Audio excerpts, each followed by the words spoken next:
श्री गणेशाय नमः, श्री सरस्वती नमः, श्री सद्गुरुदासाय नमः, श्री मातृपितृदेवताभ्यो नमः, श्रोतावक्ता श्री कृष्ण समर्थ गोपाल कृष्ण महाराज की जय, ज्ञानेश्वर महाराज की जय.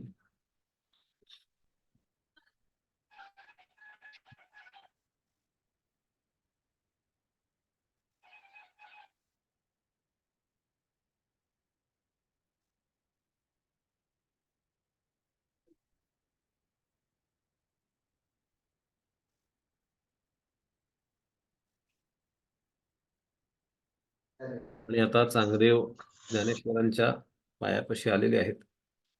जड भिंतीला चालवलेलं बघितलेलं आहे. जड भिंतीला चालवणं ही अत्यंत दुरापास्त गोष्ट आहे. 1400 वर्षाच्या योग्याला सुद्धा जर असं वाटत असेल की भिंत चालवणं म्हणजे काहीतरी माझ्यापेक्षा वेगळी आणि श्रेष्ठ शक्ती असल्याशिवाय हे शक्य नाही, आणि असं म्हणून त्या ठिकाणी सगळा अहंकार गळून पडलेला आहे. वाघ निघून गेलेला आहे. साप मनातून बाहेरून तर वाघ काढून टाकला, पण मनातला वाघ देखील निघून गेला. डरकाळ्या फोडणारा वाघ, मनामध्ये अहंकाराचा वाघ, मी योगी आहे, मी श्रेष्ठ आहे, मी तपस्वी आहे, 1400 वर्ष राहिलो आणि हे नवीन काहीतरी ऐकायला मिळालं, असं कसं काय शक्य आहे, असा विचार करून कुतूहलजन्य उत्सुकता आणि थोडासा त्याच्यासोबत असलेला अहंकार आणि हे सगळं गळून पडलेलं एका क्षणार्धामध्ये भिंतीला आकाशामध्ये चल म्हणून सांगितलं. अणुरेणूवरती, अणुरणीय तोकडा तुका आकाश आहे एवढा, असं म्हटलेलं आहे महाराजांनी. माऊलींची अवस्था तुका आकाश, म्हणजे खरं तर भिंतीला चल म्हणण्याची सुद्धा आवश्यकता नाही. फक्त गुरुदेवांनी सांगितलं की भिंतीला घेऊन चल म्हणून चल म्हटलेले आहेत. नाहीतर भिंतीला आपणहून कळतंय की आता ज्ञानेश्वरांना घेऊन उडायचं. इतकी माऊलींचं सामर्थ्य इतकं अफाट आहे की मुद्दाम सांगण्याची आवश्यकता सुद्धा नाही. याला आपण कर्तुम अकर्तुम अन्यथा कर्तुम अशी शक्ती म्हणतो. हे शब्द कदाचित आपण वापरतो, पण यांचा अर्थ आपण तितकासा सहजपणाने समजून घेत नाही. कर्तुम अकर्तुम आणि अन्यथा कर्तुम. कर्तुम म्हणजे हे जे काही आहे, सुरू आहे, ते सगळं करण्याची शक्ती. कर्तृत्व भाव ज्या ठिकाणी आहे, ईश्वराच्या ठिकाणी ह्या सगळ्या गोष्टींचा कर्तृत्व भाव आहे, कारण ईश्वरच सगळ्याचा कर्ता करविता आहे. म्हणून कर्तुम शक्ती. अकर्तुम म्हणजे आहे, परमेश्वर आहे, पण काहीही न करण्याची सुद्धा शक्ती आहे. काहीही होऊ देणं नाही. म्हणजे स्थिर अवस्था जी होती अगोदर, कर्तुम अकर्तुम, काही करायचं नाही. आणि अन्यथा कर्तुम म्हणजे परमेश्वराच्या इच्छेला जर असेल तर होणार, नसेल तर होणार नाही, त्याला अकर्तुम म्हटलं. अन्यथा कर्तुम म्हणजे परमेश्वर या ठिकाणी दिसत नसला तरी देखील त्याच्या त्याच्या असण्यानं, तो दिसत नसला तरी त्याच्या असण्यानं संपूर्ण जगताचा प्रवाह अखंड सुरू आहे. त्याला अन्यथा कर्तुम असं म्हटलं. त्याचा प्रेझेन्स, त्याची तिथं आवश्यकता नाही. या तीनही शक्ती एकत्रितपणानं ज्या ईश्वराकडे आहेत, तो ईश्वर साक्षात प्रकट झालेला आहे. आणि त्याला म्हणून ज्ञानियांचा राजा गुरु महाराव तुकाराम महाराजांचा अभंग आहे, म्हणती ज्ञानदेव तुम्हा ऐसे. आणि मग शरण आलेल्या चांगदेवाला निवृत्तीनाथांनी सांगितलं की आता मुक्ताबाईंच्याकडून अनुग्रह घ्या. आणि मुक्तानाथांच्याकडून अनुग्रह घेतलेला आहे आणि चांगानाथ आता तयार झालेले आहे. आणि मग ह्या चांगदेव पासष्टीचा अर्थ समजून घेतलेला आहे. चांगदेवांनी तत्वसार नावाचा ग्रंथ लिहिला. ज्ञानेश्वरीतल्या काही ओव्यांच्या वरती भाष्य लिहिलं. एवढ्याच दोन गोष्टी, म्हणजे ज्यानं 1400 वर्षाचं आयुष्य काढलं त्याच्याकडून फक्त तत्वसार नावाचा एक ग्रंथ झाला, तोही मुक्तानाथांची कृपा झाल्यानंतर झालेला आहे. चांगदेव पासष्टी ओवी क्रमांक 1. स्वस्ति श्री वटेषु जोलपो निजगदाभासु दावी मग ग्रासू प्रगटला करी. स्वस्ति श्री वटेषु जोलपो निजगदाभासु दावी मग ग्रासू प्रगटला करी. स्वस्ति श्री वटेषु. प्रश्न पडलेला नाही, काय लिहावं, मायना काय लिहावा. स्वस्ति श्री वटेषु, तुझं कल्याण असो. परमेश्वराची इच्छा कशी आहे बघ, जगताचं कल्याण असो ही इच्छा आहे. म्हणून आपण रोज प्रार्थना करण्याचा सपाटा लावला पाहिजे की सगळ्यांचं कल्याण असू दे, कल्याण व्हावे सर्वांचे, कोणी दुःखी असू नये. रोज प्रार्थना करायची, रोज. जगताचं कल्याण व्हायला पाहिजे. ज्यांनी त्रास दिला, ज्यांनी दुःख दिलं, ज्यांनी कष्ट दिले, त्या सगळ्यांचं सुद्धा कल्याण झालं पाहिजे. आणि ज्यांनी सुख दिलं, आनंद दिला, धन दौलत संपत्ती दिली, त्या सगळ्यांचंही कल्याण झालं पाहिजे. कारण चराचरामध्ये फक्त परमेश्वर व्यापलेला आहे. आपण परमेश्वराचं कल्याण करावं असा भाव नाही. परमेश्वराच्या इच्छेनं जे जे जगत निर्माण झालेलं आहे, जो जो जडजीव निर्माण झालेला आहे, त्याचं कल्याण असायला हवं. आणि म्हणून ही वैश्विक प्रार्थना आपल्याला करायला हवी. कल्याण व्हावे सर्वांचे, कोणी दुःखी असू नये, सर्वे भवन्तु सुखिनः, सर्वे सन्तु निरामयाः, सर्वे भद्राणि पश्यन्तु मा कश्चित दुःख भाग भवेत. ही सुरुवात आहे, लक्षात घ्या, हा शेवट नाही. आपण बऱ्याच कार्यक्रमामध्येही हा श्लोक शेवटी म्हणतो की सगळ्यांचं कल्याण होऊ दे. सुरुवात कल्याणापासून झाली पाहिजे. प्रत्येक व्यक्तीचं, प्रत्येक घटकाचं कल्याण झालं पाहिजे. स्वस्ति श्री वटेषु. वटेषु म्हणजे चांगदेवांना उद्देशून म्हटलं. वट ज्यांचा ईश्वर आहे, वटसिद्धनाथ योग्यांचा शिष्य, भगवान शंकरांचा वरदहस्त आदियोगाचा भाग म्हणून देखील वटेषु, आणि वटसिद्ध चांगा असं म्हटलेलं आहे म्हणून वटेषु. सगळ्या अर्थानं विचार केला तरी कल्याण होऊ दे ही अत्यंत चांगली सद्भावना घेऊन माऊली त्यांना सांगतायत स्वस्ति श्री वटेषु. आणि आता हा वटेषु कसा आहे? जो परमात्मा, जो लपोनी जगदाभासु, म्हणजे तो लपलेला आहे. दिसतो का परमेश्वर? आपल्याला परमेश्वर दिसत नाही. परमेश्वर भासमान देखील होत नाही. परमेश्वराच्या अस्तित्वाची जाणीव देखील आपल्याला होत नाही, कारण आपण आपले कान, डोळे, नाक, पंचज्ञानेंद्रिय बंद करून ठेवलेले. पण परमेश्वर असा आहे की जो लपलेला आहे आणि जगदाभासू. आपल्याला हे जगत जे दृष्टिकोनात येतं, आपल्या जगत, हे जगत त्यामुळेच आपल्याला दिसतं, कारण परमेश्वर लपून बसलेला आहे आणि म्हणून फक्त जगच दिसतं. सकाळी उठल्यापासून झोपेपर्यंत रोज आपल्याला जगतच दिसतं, परमेश्वर त्यात कुठेही दिसत नाही. आणि म्हणून गुरु सांगत राहतात की अरे ह्या जगातच परमेश्वर बघायचा, परमेश्वर वेगळा सापडत नाही. मंदिर ह्या जगातच आहे, मठ ह्या जगातच आहे, नदी ह्या जगातच आहे, प्रदूषण ह्या जगातच आहे, रस्ता ह्या जगात आहे, आपलं घर, आपलं कुटुंब, आपलं अस्तित्व सगळं ह्या जगातच आहे. आणि परमेश्वर जगतापेक्षा वेगळा नाही. पण रोज दिसताना जगत स्पष्ट दिसतं आणि जगताच्या आतमध्ये जो लपलेला आहे तो दिसत नाही. लिंबाच्या सरबतामध्ये लिंबू दिसतो का, हा प्रश्न आहे. लिंबाच्या सरबतामध्ये लिंबू दिसत नाही, पण चव घेतल्यावर लिंबाची चव काय आहे ते कळतं. आपण ह्या जगताची चव घेत नाही आहोत. आपण ह्या जगताला साधन म्हणून पाहत नाही आहोत. आपण हे जगत उपभोगाची गोष्ट म्हणून पाहतो आहोत. म्हणून त्याच्या मागे लपलेला जो भाव आहे, ईश्वराचा भाव, तो आपल्याला सापडत नाही. भगवान इथं सांगतायत आपल्याला, जो लपोनी जगदाभासु. परमेश्वर लपलेला असल्यामुळं जगताचा भास हा सातत्यानं होत राहतो. मी गाडीत बसून जातो, मी नवी गाडी विकत घेतो, मी नवं घर विकत घेतो. जगताचा आभास आहे. भास आणि आभास पुन्हा फरक आहे. भास म्हणजे काहीतरी असल्याची खूण आहे, जाणीव आहे, थोडीफार जाणीव आहे. आभासामध्ये जाणीवेचा भाग शून्य आहे, शून्य. कल्पनेचा कल्पनेचा सुद्धा भास होतो, त्याला आभास म्हटलं. भासापर्यंत नेणारी गोष्ट आभास, भास नव्हे. पण भास झाल्यासारखं वाटू शकतं, इथपर्यंतची अवस्था म्हणजे आभास आहे. हा जगताचा आभास आहे, म्हणजे ती काल्पनिक गोष्ट सुद्धा नाही असं माऊली सांगतात. समोर दिसणारी वस्तू, समोर दिसणारी गोष्ट, हातामध्ये डस्टर आहे शिक्षकांच्या, डस्टर दिसतंय, डस्टर दिसत नाही, डस्टरचा भास देखील होत नाही.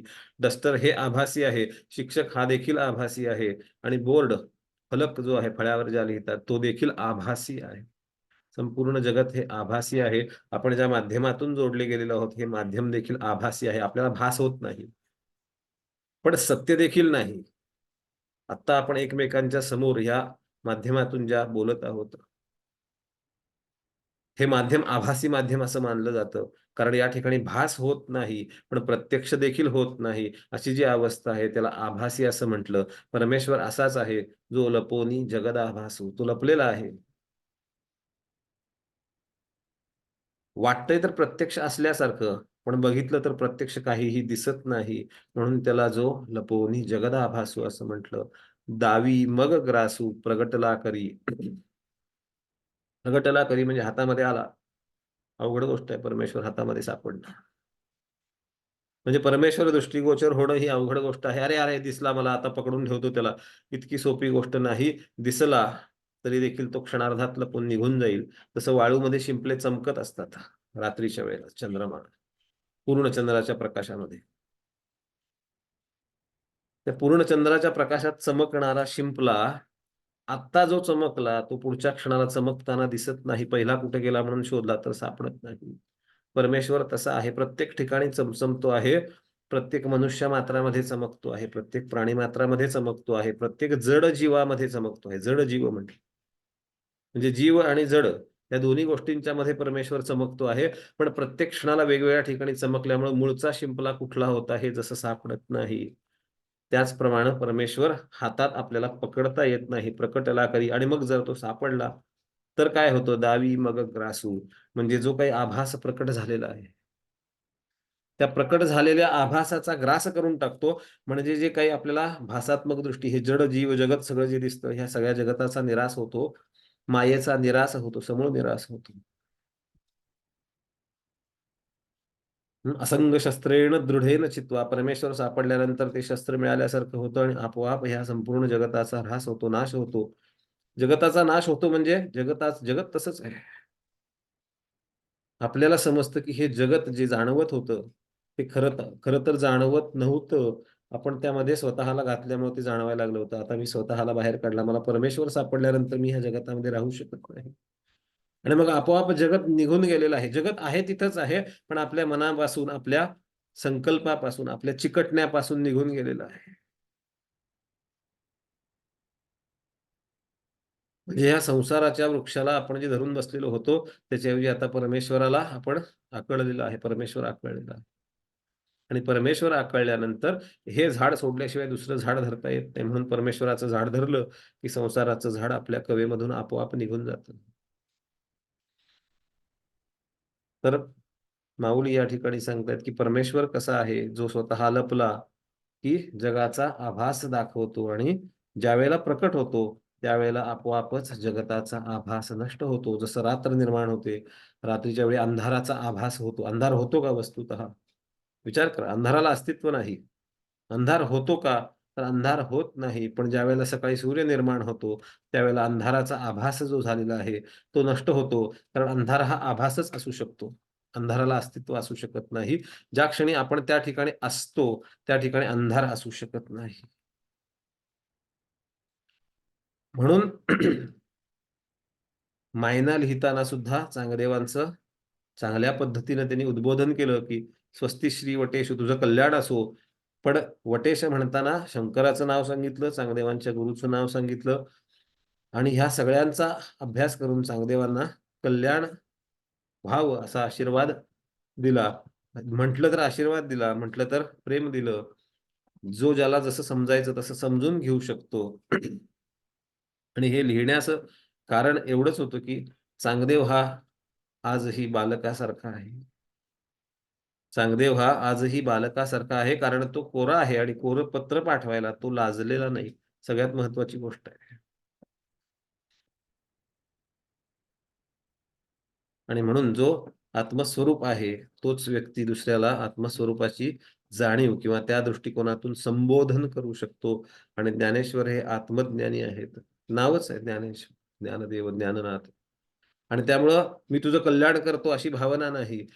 विद्यार्थी वाक्य आहे. कल्याण होऊ दे, कल्याण होऊ दे. मी कल्याण करतो असा भाव नाही. पण ज्ञानी माणसानं कसं वागलं पाहिजे हे आपण त्याच्यावरून समजू शकतो, की काय बोललं पाहिजे, काय पद्धतीनं लिहिलं पाहिजे. परब्रह्माचं स्वरूप जे ज्ञान आहे, ते ज्ञान या पद्धतीनं बोललं जातं, या पद्धतीनं लिहिलं जातं. असा लपून राहिलेला हा जो परमात्मा आहे, ह्या परमात्म्याला हे भासमान होणारं जग आपल्याला नेहमी खरं वाटत राहतं. ज्यावेळेला शंकराचार्यांनी असं म्हटलं, "ब्रह्म सत्यम जगन्मिथ्या, जीवो ब्रह्मैव नापरः." हे जगन्मिथ्या हे जे म्हटलेलं आहे, जगन्मिथ्या म्हणजे काय? मिथ्या म्हणजे नाही, आभासात्मक आहे, भासात्मक नाही, आभासात्मक आहे. भास कशाचा होतो? एखादी वस्तू निघून चाललेली आहे असा भास होतो. एखादी व्यक्ती बाजूने निघालेली आहे असा भास होतो. पण आभास अशा गोष्टींचा होत नाही. जे नाही तीच गोष्ट दिसणं, जे नाही ती गोष्ट आहे असं वाटणं त्याला आभास म्हटलं. जे नाही ती गोष्ट आहे असं वाटणं. भासामध्ये ती असलेली गोष्ट आहे. आपल्या संकल्पनेमध्ये कुठेतरी असलेली गोष्ट आहे. त्याच गोष्टीचा भास होऊ शकतो. जी गोष्ट कधीच नव्हती तिचा भास होऊ शकत नाही.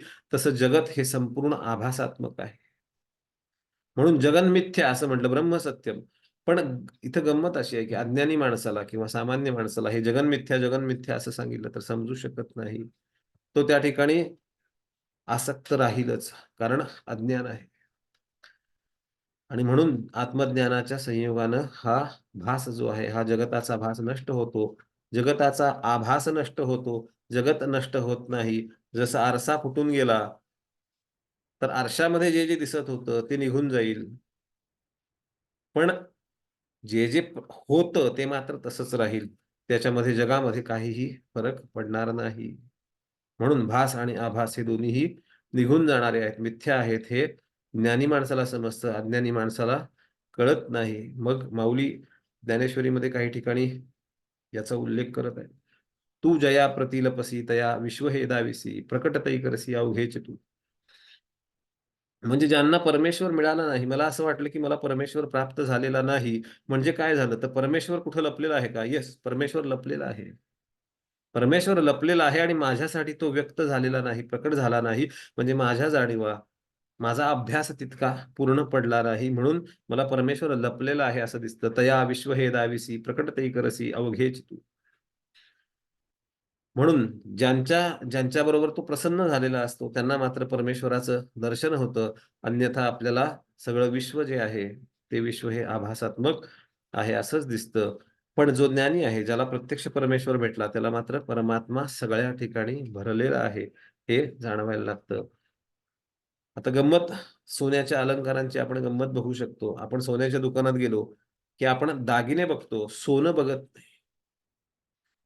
कंठी पाहिजे, हार पाहिजे, माळ पाहिजे, चेन पाहिजे, अंगठी पाहिजे, बाजूबंद पाहिजे, कमरबंद पाहिजे. वेगवेगळ्या अलंकारांची नावं घेतो आपण. पण मला सोनं पाहिजे असं आपण त्या ठिकाणी जाऊन सांगत नाही. आपण अलंकाराचंच वर्णन करतो. पण आपण अलंकार घेतो की सोनं घेतो? तर आपण सोनं विकत आणतो.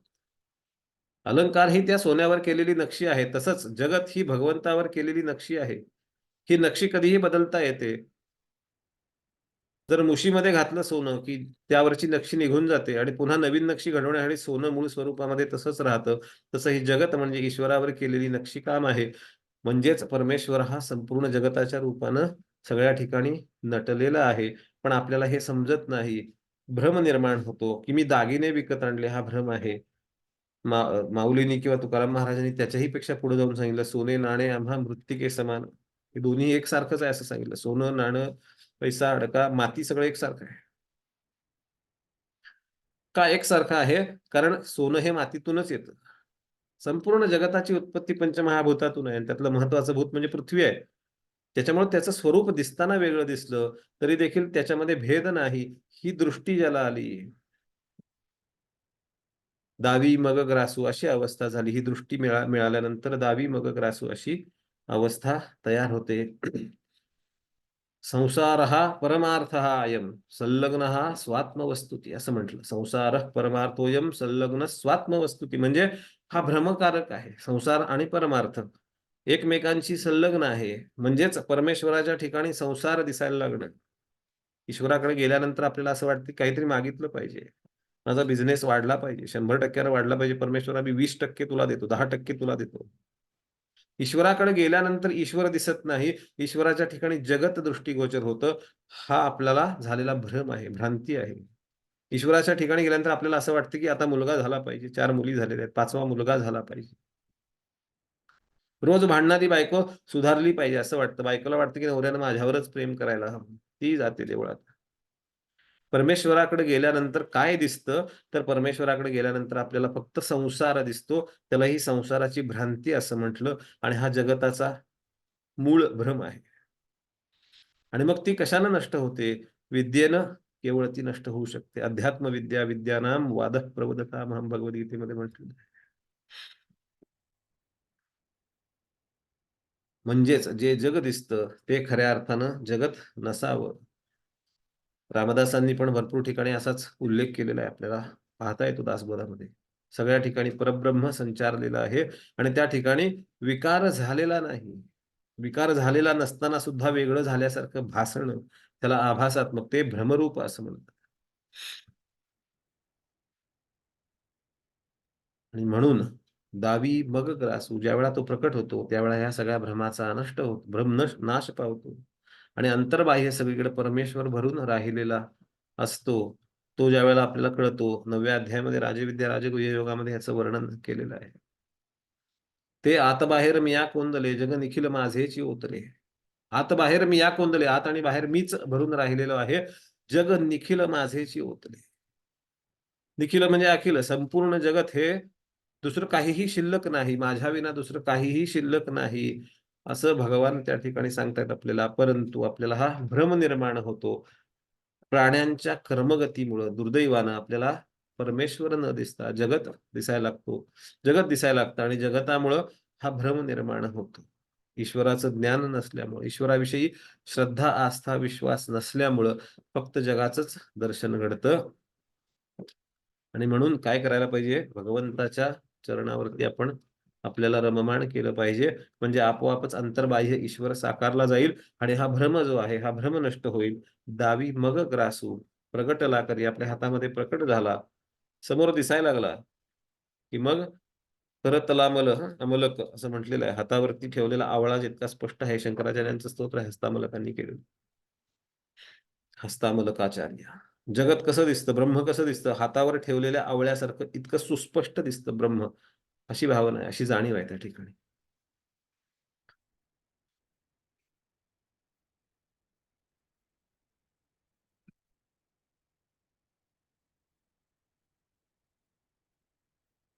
आणि थोडासा जर विचार केला तर 65 श्लोकामध्ये संपूर्ण वेदांत माऊलींनी या ठिकाणी समजावून सांगितलं. हा वेदांत समजून घेण्यासाठी आपल्याला थोडीशी पूर्वतयारी करावी लागणार आहे. कारण हे हाय, हॅलो, कसा आहेस तू? कुठे गेलास तू? अरे, इतक्या दिवसानं भेटलास तू. इतकी वर्ष 1400 वर्ष कुठं बसलेला होतास? मी तर तुझी वाटच बघत होतो. आला नाहीस. इतकी वर्ष लावलीस यायला. आता माझी समाधीची वेळ झाली. अशी काही गंमत केलेली नाही. अशी तिथं चर्चा नाहीये, लक्षात ठेवा. म्हणून ते एकदम साधं सोपं पत्र नाही, तर ते आजही तितक्याच ताकदीनं यशस्वी असलेलं, जाग्यावर असलेलं पत्र आहे, ज्याच्यामध्ये संपूर्ण आत्मज्ञान सांगितलं. आणि हे जर पुन्हा पुन्हा चिंतन केलं तर पुन्हा आपण आत्मज्ञानी सहजासहजी होऊ शकतो, असा त्याच्यामध्ये दृढ विश्वास आहे. सर्वधर्मान् परित्यज्य माम एकम शरणं व्रज अहम त्वा सर्व पापेभ्यो मोक्षयिष्यामि मा शुचः. सर्व धर्मान् परित्यज्य, सगळ्या धर्मांचा परित्याग करून. परित्याग म्हणजे काहीही शिल्लक ठेवायचं नाही. नुसता त्याग केला म्हणजे मनात जाणीव आहे, भावना आहे. परित्याग म्हणजे त्या जाणीवेसकट सगळ्याच गोष्टींचा त्याग केलेला आहे. सर्व धर्मान् परित्यज्य माम एकम शरणं व्रज. मग अंतर्बाह्य कोण कोंदला आहे, तो मी तुला दाखवून देईन. माम एकम शरणं व्रज अहम त्वा सर्व पापेभ्यो. मीच तुला संपूर्ण पापापासून मोक्षयिष्यामि मा शुचः. आणि निवृत्ती झाली, पापापासून निवृत्ती झाली की फक्त परमेश्वर शिल्लक राहतो, दुसरं काहीही शिल्लक राहत नाही. आणि म्हणून ज्ञानोबाराय काय म्हणतात या ठिकाणी सांगदेवांना, की ह्या 62 श्लोकांच्या माध्यमातून मी तुला ही मुक्ती देत आहे. 1400 वर्ष जगून सुद्धा तू मोकळा झाला नाहीस, तू बांधला गेलास, उलट दृढ तर बांधला गेलास. दरवेळेला मृत्यूवरती मी विजय मिळवतो, ही अहंकाराची जाणीव आहे त्या ठिकाणी. मी मृत्यूवरती विजय मिळवला, हो मिळवला, पण ही जाणीव जोपर्यंत नष्ट झाली नाही, तोपर्यंत अंतर्बाह्य परमेश्वर आहे हे समजलं नाही. मी वेगळा, मृत्यू वेगळा, देव वेगळा, योगविद्या वेगळी, हा वेगळेपणाचा, भेदाचा भाव त्या ठिकाणी दृढ मूल झालेला आहे. तो मी तुझा नष्ट करून देतो, असं ज्ञानेश्वर माऊलींनी अभिवचन दिलेलं आहे. आणि यालाच पुढे धरून सांगतात, प्रगटे तव तव न दिसे, लपे तव तव आभासे, प्रगटना लपलासे नको मताजो. प्रगटे तव तव न दिसे, लपे तव तव आभासे, प्रगटना लपलासे नको मताजो. त्याविषयी आपण उद्या बघू. गोपाल कृष्ण महाराज की जय. ज्ञानेश्वर महाराज की जय.